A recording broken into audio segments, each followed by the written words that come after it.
예, 오늘 본문은 아브라함이 99세가 되었을 때 하나님이 그에게 나타나시는 걸로 시작이 됩니다. 이 전장 그 16장이 아브라함이 이스마엘을 그 86세에 낳은 것으로 끝이 났으니 이제는 그 13년이나 세월이 흐른 것이지요. 우리는 이 16장이 끝난 후에 그 13년이나 그 세월 동안 무슨 일이 있었는지, 왜 성경이 그것을 기록하지 않았는지 우리는 알 턱이 없습니다. 말해주지 않으니까요. 그러나 그렇다 해도 저희가 어떤 추측은 해볼 수는 있겠죠. 과연 아브라함은 이제 청소년이 된 그 이스마엘을 키우며 길다면 그 긴 세월을 어떻게 보냈을지 하고 말입니다. 우리 같았으면 어땠을까요? 그 나이 86세에, 그쵸? 어렵게 낳은 그 아들은 아브라함 눈에 지금 넣어도 아프지 않았겠죠. 얼마나 이스마엘을 귀하게 키웠겠어요. 늦둥이는 원래 이쁜데. 그러니까 달리 말하면 아브라함은 지금 하나님에게 어떤 새로운 일이나 무슨 약속의 성취를 크게 기대하며 지냈던 건 아닌 것으로 보여집니다. 눈에 보이고 같이 대화하고 깔깔거릴 수 있고 또 껴안아줄 수 있는 그 이스마엘이 그 아브라함에게는 곧 자신의 현실이자 또한 그의 미래였겠죠. 저는 오늘 본문을 통해서 이런 아브라함에게 그 하나님이 다시 어떻게 약속을 상기시키시는지, 그리고 어떤 언약의 상징을 주시는지, 그리고 그것이 오늘 여기 있는 우리에게는 또 어떤 의미인지를 우리 성도님들과 나눠보고자 합니다. 우선 그래서 그 언약을 이제 살펴보자면요. 1절에서 2절입니다. 파워포인트 한번 눌러주세요. 그 하나님은 아브라함에게 그 자신의 전능하심을 알리며 그에게 완전할 것을 요구하십니다. 근데 이 장면이 그 특별히 흥미로운 것은요. 지금까지 그 하나님은 아브라함에게 이런 어떤 행동을 요구하신 적이 한 번도 없으셨다는 것이죠. 물론 맨 처음 12장에서 아브라함에게 떠나라 하실 때에는 그렇게 해야지 관계가 성립되었기에 그렇게 하셨지만 그 후에는 아브라함의 행동에 대해서 어때 하는지에 대한 언급은 없으셨죠. 오직 하나님이 일방적인 약속을 하시고 그래서 그 15장의 언약식에서도 하나님만 그 찢어진 동물 가운데를 걸어가십니다. 그런데 지금 여기에서는 아브라함에게 무언가를 요구를 하시고 계십니다. 완전하라 하시죠. 물론 이 말은 아브라함이 죄가 하나도 없어야 된다고 하거나 아니면 내가 약속은 했지만 실은 너가 완벽하지 않으면 너가 완전하지 않으면 이 모든 약속은 취소야 라고 말씀하시는 건 아닐 것입니다. 그렇기에 그 구약학자 그 브루스 월키라는 학자가 있는데요. 그분이 얘기할 때는 여기서 말하는 그 완전하다는 그 뜻은 죄가 없다는 것이 아니라 오히려 관계 안에서 신실함을 이야기하는 것이랍니다. 즉 아브라함이 완전해지는 방법은 하나님의 약속을 끝까지 신실하게 믿는 것이지요. 그러나 그렇다 해도 하나님이 지금까지는 예를 들어 일방적으로 여기 계약서가 있다, 여기 약속이 있다 하면서 아브라함에게 그냥 던져주셨다면은 이제는 아브라함도 그 언약 앞에 어떤 행동을 취하여야 했던 것입니다. 아마 언약의 성취가 이제 가까워지자 하나님께서 아브라함을 영적으로 더 준비시키시는 것일 수도 있겠죠. 따라서 이제 4절에서 8절에 언급하신 언약의 내용을 보면은요. 파워포인트 한번 눌러주세요. 요건 제가 읽지 않겠습니다. 한번 잘 보시면요. 이전에 12장에서 나왔던 언약이나 15장에서 나왔던 언약에서 보지 못했던 내용들이 나옵니다. 왕들이 아브라함 자손에서 나올 거라 그런 이야기가 나오고 왕에 대한 얘기가 나오고요. 또 영원한 기업이 되는 얘기가 나옵니다. 그러나 이렇게 보시면은 무엇보다 눈에 띄는 점이 있죠. 눈에 띄는 점은 가장 확실한 변화는 아브라함의 그 이름이 바뀐다는 것이죠. 성도님들도 아마 자녀가 있으신 분들은 그 자녀의 이름을 지을 때 아마 그 기억을 되살려 보시면 자녀의 이름을 지을 때 그냥 짓는 게 아니라 그 이름 속에 그쵸? 그 아이가 어떻게 되기를 바라는 어떤 소망과 어떤 바램을 넣어 이름을 지으셨으리라 생각이 듭니다. 많이 고민하셨겠죠? 물론 저는 그 하유리의 그 한국 이름을 지을 때는 고민을 엄청 많이 했습니다. 근데 영어 이름은요, 이 설교 시간이니까 거짓말하면 안 되잖아요. 한 3분도 고민 안 했던 것 같아요. 병원에서 아이를 낳고 이제 널스가 왔어요. 아이를 레지스터 해야 된다. 무슨 이름으로 할래? 근데 하율이라고 할까 하는데 그러면 이거 스펠링을 어떻게 해야 되지? Y-E-O-L로 해야 되나? 막 이러다가 그냥 문득 든 생각이 영어 이름을 지어야겠다는 생각이 들었어요. 그래서 어떤 영어로 이름을 지을까 하는데 제가 J잖아요. 그래서 J를 막 떠올리다가 J라는 이름이 뭐가 있지? 근데 조엘이 떠오르는 거예요.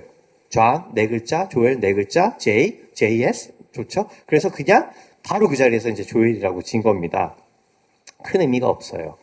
그렇지만 하나님은 여기서 아브라함 이름을, 그러니까 아브라함이라는 이름은 그 뜻은 큰 아버지인데요. 아브라함이라고 바꿔주십니다. 아브라함은 곧 열국의 아버지란 뜻이에요. 그러니까 영어로 하면은 팀켈러 목사님은 그렇게 재밌게 표현하시더라고요. daddy에서 빅 daddy가 된 것이라고. 그렇죠. 근데 다만 이제 우리와 하나님과의 차이가 있다면 우리는 단지 어떤 바램만으로 이름을 짓는다면요. 그분이 이름을 주실 때는 정말 그 사람이 그렇게 되는 것이죠. 즉 성경에서 하나님이 누군가에게 이름을 주거나 누군가 이름을 받는 것은 곧 그가 누구라는 정체성을 규정받는 그런 그 인생의 터닝 포인트 같은 순간입니다. 어쩌면 이 부분이 세상과 우리 기독교의 가장 큰 차이 중 하나가 아닐까라는 그런 생각을 해봅니다. 예컨대 그 세상에서는 누가 엄청난 그런 업적을 이뤄야 위대한이라는 호칭을 불러주죠. 그러니까 세종대왕님이 한글을 창시하시고 위대한 일을 하셨으니까 대왕이라 부르지 대왕이라 먼저 부르지는 않습니다. 그러나 여기는 이제 아브라함을 보십시오. 그는 열국의 아버지는커녕 정상적인 결혼 생활에서 낳은 아이가 한 명도 없습니다. 다만 하나님이 이제 그에게 새 이름을 주시고 그 이름에 맞도록 그를 빚어가시는 거죠. 실제로 이것은 아브라함뿐만 아니라 여기에 있는 우리의 이야기이기도 합니다. 신약 성경에서는 우리들을 가리켜 성도라 부릅니다. 어쩌면 이 성도란 말은 우리 한국교회 안에서 그냥 부르기가 애매한 사람한테 부르는 호칭같이 부르는 호칭도 되어버렸죠. 그렇지만 실은 저희들 모두 목사, 전도사, 장로, 집사이기 전에 모두 다 성도입니다. 우리는 다 성도인 것이죠. 그 뜻은 거룩한 사람, 구분된 사람이라는 뜻입니다. 그런데 현실은 저희들은 그렇게 거룩하지가 않습니다. 그러니까 성도라 부를 자격이 돼서 성도로 불리는 게 아니라 하나님께서 우리를 먼저 성도로 부르시고 그렇게 되도록 저희를 빚어가시는 거죠. 참 아이러니한 장면 같아요. 자식이 없는 사람이 열국의 아버지라는 이름을 받고 거룩하지 않는 사람들이 성도라는 호칭을 받습니다. 그러니까 은혜가 아니면 어떻게 설명이 안 되는 부분이죠. 이제 다시 아브라함으로 돌아와서 하나님은 이제 그에게 이제 새 이름을 주시며 이 언약이 이제는 새로운 챕터로 어쩌면 막바지의 챕터로 들어가는 것을 암시하십니다. 그리고 그분은 이 언약의 사인으로 이제 10절에서 11절을 보시면요. 파워포인트 한번 또 눌러주세요. 여기 나온 것처럼 우리에게 잘 알려진 그 할례를 요구하십니다. 할례는 그냥 말 그대로 표현을 하면은 거침없이 표현을 하면 그냥 포경수술이죠. 그런데 여기서 우리는 그럼 한번 이런 질문을 해봐야 하지 않을까 싶습니다. 왜 언약의 사인이 하필 할례, 말 그대로 말하면 포경수술일까라는 것이죠. 왜 언약의 사인이 왜 하필 할례여야 했을까라는 질문이 들죠. 한 가지 재밌는 것은요. 막상 아브라함도 묻질 않습니다. 아브라함도 묻질 않아요. 왜 할례인지, 할례가 무엇인지에 대해서 충분히 물어볼 만도 하잖아요. 근데 아브라함은 묻지 않습니다. 가장 간단한 이유는 이 할례가 당시 사람들 사이에서는 이미 실행되던 그런 의식이었기 때문이겠죠. 물론 우리는 이 할례가 정확히 어디서부터 언제 그리고 왜 생겼는지는 모릅니다. 제가 조금 찾아보니까 아프리카 혹은 이집트에서 먼저 시작된 것 같다고 하더라고요. 아마도 어떤 미신적인 행위로도 했던 것 같고 어떤 위생적인 이유로 했던 것 같기도 하고 혹은 일종의 석인식이었다고 하고 학자들은 추측을 합니다. 그렇지만 이제 우리에게 진짜 궁금하고 우리한테 진짜 핵심적인 질문은 왜 하나님이 이 할례를 언약의 표징으로, 그러니까 우리가 계약서에 그 도장을 찍잖아요. 그것을 다른 방법으로도 하실 수도 있었을 텐데, 예를 들어 문신으로 하자 하실 수도 있었을 텐데 왜 할례로 그렇게 하셨을 거라는 것이죠. 여기에는 여러 탁월하고 아주 신빙성 있는 주장들이 있습니다.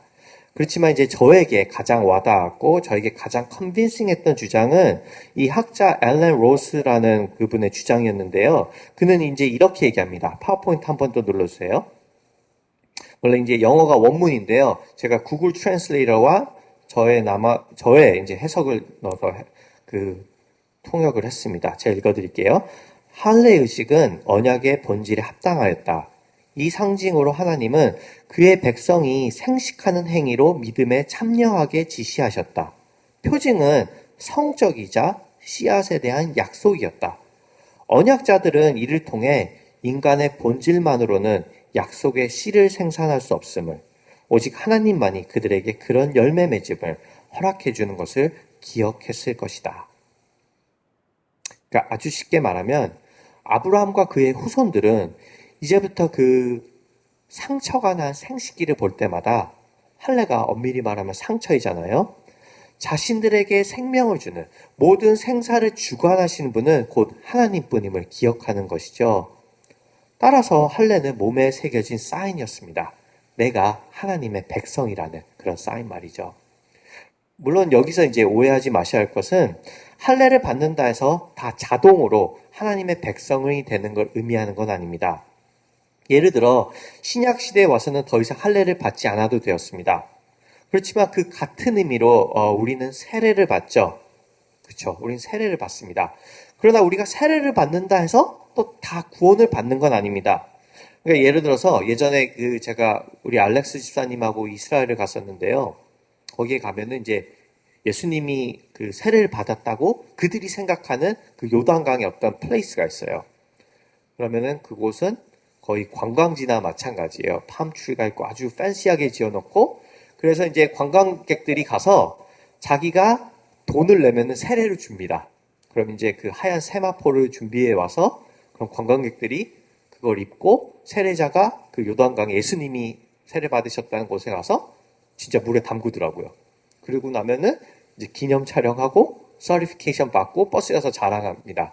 근데 그 사람들이 그 세례를 받았다고 구원받는 건 아니잖아요. 그렇죠? 그러니까 이것은 이제 결혼 반지 같은 것이죠. 이미 결혼한 후에 내가 나와 나의 배우자와 언약의 관계에 있다는 것을 상징하는 것입니다. 할례는 그런 것이었어요. 아마도 이 부분까지는 아브라함이 아주 겸허한 마음으로 하나님의 말씀을 받아들였을 것 같습니다. 하나님과 나 사이에 이제 이런 확실한 몸에 새겨진 사인이 생기는구나 하고 좋아도 했을 것 같아요.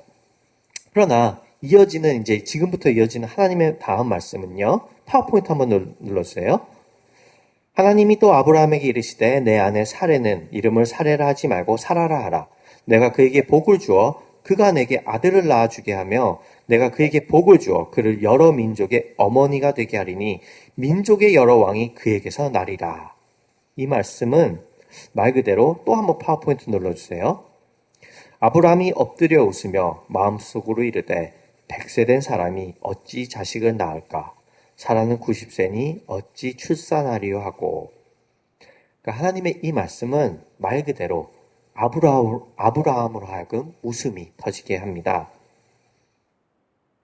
자, 이 웃음이 과연 어떤 웃음이었을까요? 비웃음일까요?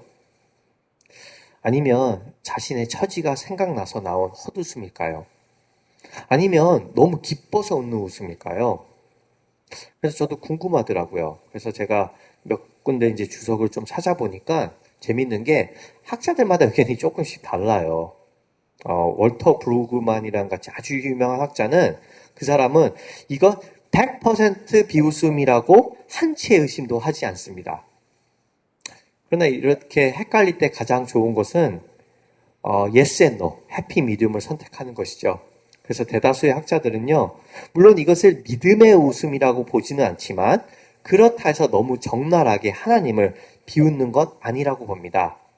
어쩌면 그도 이것에 대해서 포기한 지가 오래이기 때문에 하나님이 갑자기 예상치 못한 곳에서 훅 들어오시니까 자기도 모르게 그냥 하면서 웃음이 나온 걸 수도 있겠죠. 우리는 잘 모릅니다. 그의 마음을. 그러나 다음 구절은요. 다음 구절은 전혀 숨김없이 아브라함의 마음속에 있는 그 깊은 내면을 고스란히 보여줍니다. 18절입니다. 또 한번 눌러주세요. 아브라함이 이에 하나님께 아뢰되 이스마엘이나 하나님 앞에 살기를 원하나이다. 저는 오늘 그 본문을 묵상하면서 이 한마디가 아브라함의 모든 그 마음을 정말 정확하게 있는 그대로 표현한 것 같습니다. 앞에 서론에서 말씀드린 것처럼 그에게는 그런 어떤 위대한 약속보다는 그냥 눈에 보이는 이스마엘이 잘 크는 것만이 가장 그에게는 현실적이고 보이고 만질 수 있는 현실적 소망이었겠죠. 실제로 우리가 생각을 해보면 그에게 99세에 새로운 시작을 한다는 말이 그저 기쁘기만 한 소식이었을까요? 아니면 아유, 내가 다 늙었는데 뭘 또 새로 시작해. 어떻게 키워. 그냥 이스마엘이나 잘 키우다가 가면 되지 하고 믿기도 힘들지만 진짜라 해도 좀 부담되는 소식이었을까요? 아니면 심지어 그럼 이스마엘은 어떻게 되지 하고 가슴이 철렁 내려가는 그런 무서운 소식이었을까요? 우리는 아브라함이 아니니까 그 마음을 100%는 모릅니다.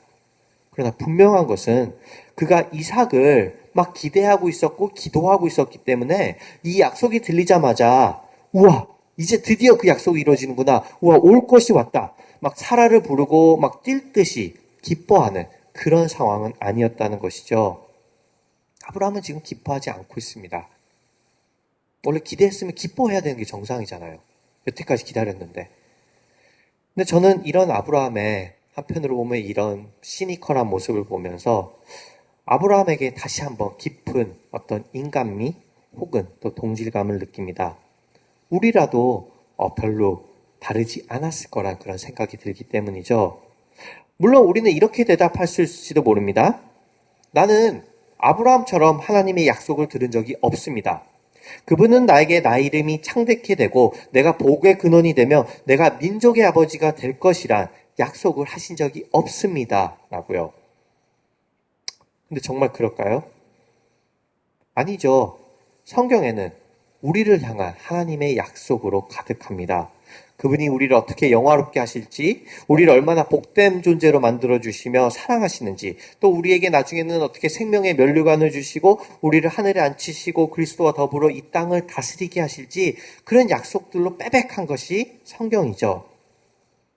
다만 우리가 그것에 대한 기대가 별로 없는 것 뿐입니다. 그러기에는 그 약속들이 너무 멀게 느껴지고 그저 모호한 이야기로 들리니까요. 그래서 이제 제가 잠시 이제 제 얘기를 하자면요. 제가 어떤 상황이 저한테 이런 마음을 줄까 했을 때 저에게 가장 먼저 떠올랐던 것은 제가 이제 신학교를 마치고 제가 이제 막 목회를 조금 시작했을 때 막 이민교회를 보면서 그때는 굉장히 마음이 아파했던 것 같아요. 물론 하나님께서는 저에게 제가 신학교를 나오고 내가 너를 큰 교회의 아버지가 되게 하리라. 막 너의 성도 수가 늘어나게 하리라. 뭐 이런 약속 전혀 없었죠. 맨 땅에 헤딩이긴 했어요. 그래도 그때는 제가 교회를 생각하면은 막 설레고 기대했던 마음들이 있었던 것 같아요. 하나님께서 어떤 일을 하실까? 내가 이런 마음을 품고 있는데. 그래서 좀 그러다 보니까 너무 흥분해갖고 좀 오버했던 부분도 있는 것 같고요. 자, 지금은 어떨까요? 제가 이제 졸업한 지 한 4년이 되거든요. 이거는 우리 신전도사가 지금 힘든가 보다 위로해줘야지 그렇게 해서 전달하는 건 아닙니다. 근데 이제 솔직한 제 마음을 이제 표현하는 거예요. 근데 제가 목회를 하고 또 우리 교회 와서 사역을 하고 하다 보니까 적어도 그래도 그렇게 막 눈에 띄는 큰 변화는 없단 말이에요. 그러니까 아브라함처럼 저는 13년도 안 됐는데 최혁 씨도 그냥 어느 순간부터는 그런 마음이 제 안에 들기 시작했어요. 그래, 그냥 현상 유지만 하면 되는 거 아닌가? 그냥 망하지만 하면 되는 거 아닌가? 그러니까 그런 기대가 없어지는 것 같아서 근데 나이가 먹는 건가, 이게? 아니면 그냥 매너리즘에 빠지는 건가? 내가 우리 교회 사람들을 너무 편안하게 보는 건가? 그런 두려움이 좀 생깁니다. 막 너무 오버해서 제가 우리 교인분들을 피곤하게 해서도 안 되지만 아무런 열정 없이 기대 없이 그렇게 지내는 건 역시 건강한 것은 아니겠죠. 다시 본문으로 돌아와서 하나님은 이런 아브라함에게 이렇게 시니컬하고 이렇게 하지 않는 아브라함에게 화를 내시지 않습니다. 저는 그게 참 위로가 됐어요. 오히려 아브라함에게 아니다. 너의 아이는 이삭일 거라 하시고 약속을 다시 확인시켜 주시죠. 그리고 오늘은 너무 길어서 읽지는 않았지만 이 17장의 나머지 부분은요. 아브라함을 포함해 그 집 남자 전부가 이 할례를 받는 장면으로 끝이 납니다. 이게 좀 잔인하고 크리피할 수도 있겠지만 거기 있는 모든 남자들이 그 할례를 받는 장면을 상상해 보시면 어떨까요? 성인부터 우리 교회 남자들이 다 할례를 받는다 생각해 보세요. 끔찍하죠, 막 소리 지르고 막 사람들이 막 피난다고 하고 어떤 사람은 받고 싶지 않다 그러고 그런 사람도 있었을 것 같아요. 나는 안 받을 거라고. 근데 특히 그 99세의 할아버지가 할례를 받는 그 아브라함의 심정은 어떨까요? 진짜 꼭 이렇게까지 해야 돼? 그냥 문신으로 가면 안 되나? 왜 하필 여기를 그렇게 건드시는 거야? 할 수도 있었겠죠. 그런데 훗날 진짜 이삭이 나왔을 때 그래서 그때 진짜 아주 환하게 웃는단 말이에요. 이삭의 이름의 뜻이 웃는다잖아요. 그땐 진짜 진심 100% 기쁨으로 웃었을 때 아브라함에게 이 할례는 어떤 감동으로 다가왔을까요? 이게 좀 분위기에 안 맞을 수도 있겠지만 볼일을 보러 갈 때마다 느꼈겠죠. 정말 나에게 생명을 주시는 건 하나님이시구나.